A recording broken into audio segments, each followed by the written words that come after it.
안녕하세요, 여러분. 수진이에요. 요즘 뉴스 보면서 도대체 우리 경제는 어디로 가고 있는 걸까? 라는 생각 많이들 하셨을 거예요. 연말이라면 사람들로 북적거리고 웃음소리가 넘쳐야 할 시기인데 지금은 그런 활기가 잘 안 느껴지는 것 같아 마음이 무거워요.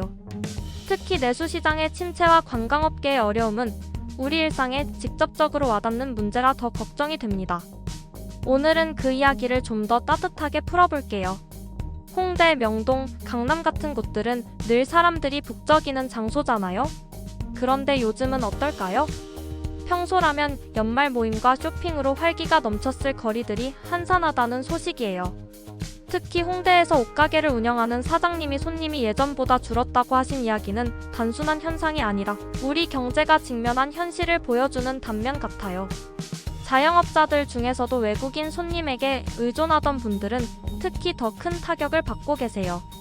한 식당 사장님은 매출이 3분의 1이나 줄었다고 하셨다는데 그 숫자가 어떤 의미인지 한번 생각해보면 정말 숨이 막힐 것 같아요. 가게 운영비는 여전한데 매출이 이렇게 떨어지면 얼마나 버티기 힘드실까요? 문제는 이런 상황이 우리 안에서만 끝나는 게 아니라 외국인 관광객 감소로도 이어진다는 점이에요. 비상계엄 소식이 퍼지면서 일본이나 뉴질랜드 같은 나라에서는 한국 여행 경보를 격상했다고 하더라고요.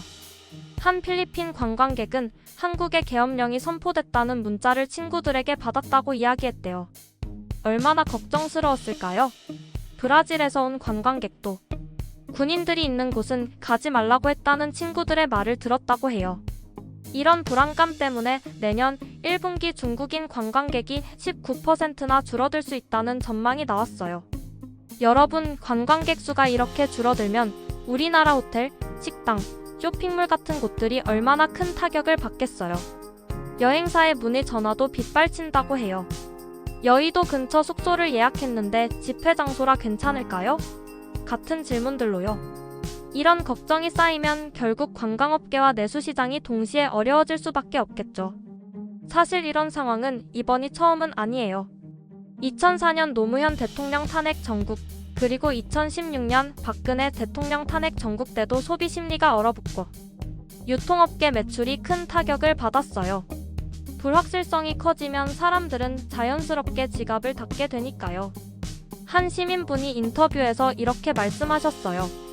뭔가 또 큰일이 생길 것 같은 불안감 때문에 꼭 필요한 게 아니면 지갑을 열기가 어렵다. 얼마나 공감이 가는 말인가요? 이런 불안이 쌓이면 우리 마음도 무거워지고 경제도 얼어붙어요. 그렇다면 이 상황에서 우리는 무엇을 할 수 있을까요? 물론 개인이 경제 전체를 바꿀 수는 없어요. 하지만 이런 때일수록 우리의 소비와 선택이 중요해져요.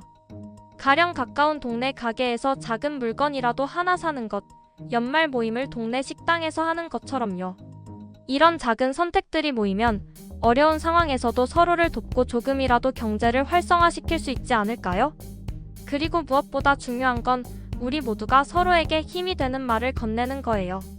어려운 시기일수록 따뜻한 말 한마디가 얼마나 큰 위로가 되는지 아시죠? 가게 사장님께 힘내세요 한마디 건네고 주변 사람들과 희망을 나누는 것이야말로 우리가 함께 이 위기를 이겨내는 첫걸음일 거예요. 여러분, 지금은 조금 힘들더라도 분명히 나아질 날이 올 거예요. 그때까지 우리 모두 함께 잘 버텨봐요. 항상 여러분의 편에서 응원합니다.